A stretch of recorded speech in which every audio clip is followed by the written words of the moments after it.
স্বাস্থ্যসাথী, সেই স্বাস্থ্যসাথীতেও এবার display board. Swasthya Sathi card থাকলে কি কি চিকিৎসা পাওয়া যাবে তা উল্লেখ করতে হবে ডিসপ্লে বোর্ডে। প্রত্যেকটি বেসরকারি হাসপাতালে এই ডিসপ্লে বোর্ড লাগাতে হবে। দ্রুত এই নির্দেশ দিতে চলেছে স্বাস্থ্য দপ্তর। রাজ্য সরকারের স্বাস্থ্যসাথী প্রকল্প, পরিবার পিছু 5 লক্ষ টাকা ক্যাশলেস চিকিৎসা পরিষেবা। কিন্তু অভিযোগ, বিভিন্ন বেসরকারি হাসপাতালে গিয়ে রোগীদের হয়রানির শিকার হতে হয়।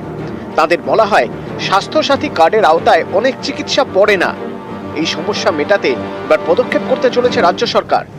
ঠিক হয়েছে, এবার থেকে বেসরকারি হাসপাতালগুলিতে স্বাস্থ্যসাথীর ডিসপ্লে বোর্ড রাখতে হবে। স্বাস্থ্যসাথীতে কি কি চিকিৎসা পরিষেবা মিলবে তা দেখা যাবে ডিসপ্লে বোর্ডে।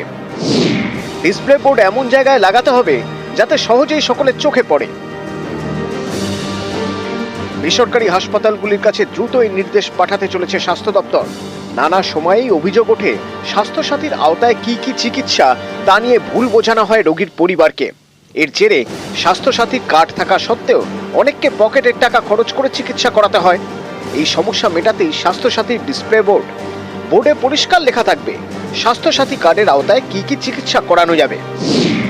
এর আগে রোগীদের দুর্ভোগ কমাতে সেন্ট্রাল রেফারেল সিস্টেমেও ডিসপ্লে বোর্ড লাগানো হয় সরকারি হাসপাতালে। রোগীকে এক হাসপাতাল থেকে অন্যত্র রেফার, সেখানে গিয়ে দেখা গেল খালি বেডই নেই, ফলে চরম ভোগান্তি। এই রেফার রোগ রুখতে রাজ্যের দাওয়াই সেন্ট্রাল রেফারেল সিস্টেম।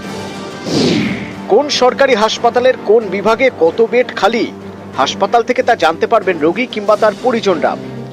এই সব তথ্য রোগী ও পরিজনদের সহজে জানাতে সরকারি হাসপাতালগুলিতে লাগানো হচ্ছে ডিসপ্লে বোর্ড। রাজ্য জুড়ে সব সরকারি হাসপাতালে এই ডিসপ্লে বোর্ড লাগানোর কাজ চলছে। এরই মধ্যে এবার স্বাস্থ্যসাথীতেও ডিসপ্লে বোর্ড। নিউজ 18 বাংলা।